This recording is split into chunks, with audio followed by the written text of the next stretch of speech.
بسم الله الرحمن الرحيم. قل أوحي إلي أنه استمع نفر من الجن فقالوا إنا سمعنا قرآنا عجبا يهدي إلى الرشد فآمنا به ولن نشرك بربنا أحدا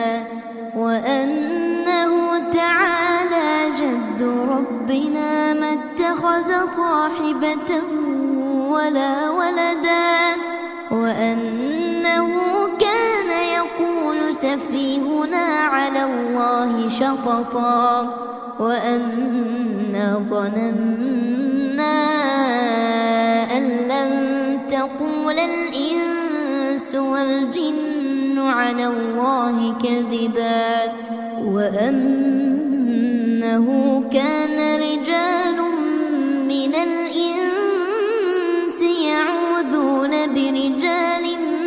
من الجن فزادوهم رهقا وأنهم ظنوا كما ظننتم أن لن يبعث الله أحدا وأنا لمسنا السماء فوجدناها ملئت حرسا شديدا وشهبا وأنا كنا نقعد منها مقاعد للسمع فمن يستمع الآن يجد له شهابا رصدا وأنا لا ندري أشر أريد بمن في الأرض أم أراد بهم ربهم رشدا وأنا منا الصالحون ومنا دون ذلك كنا طرائق قددا وأنا ظننا أن لن نعجز الله في الأرض ولن نعجزه هربا وأنا لما سمعنا الهدى آمنا به فمن يؤمن بربه فلا يخاف بخسا ولا رهقا وأنا منا المسلمون ومنا القاسطون فمن أسلم فأولئك تحروا رشدا وأما القاسطون فكانوا لجهنم حطبا وأن لو استقاموا على الطريقة لأسقيناهم ماء غدقا لنفتنهم فيه ومن يعرض عن ذكر ربه يسلكه عذابا صعدا وأن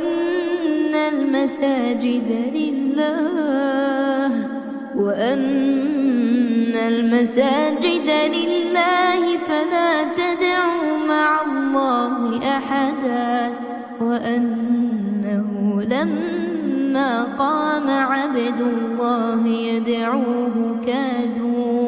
كادوا يكونون عليه لبدا قل إنما أدعو ربي ولا أشرك به أحدا قل إني لا أملك لكم ضرا ولا رشدا قل إني لن يجيرني من الله أحد ولن أجد من دونه ملتحدا إلا بلاغا من الله ورسالاته ومن يعص الله ورسوله فإن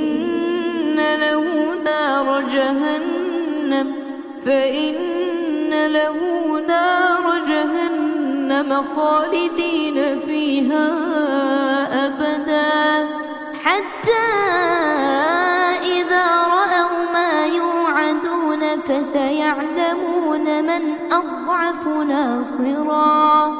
فسيعلمون من أضعف ناصرا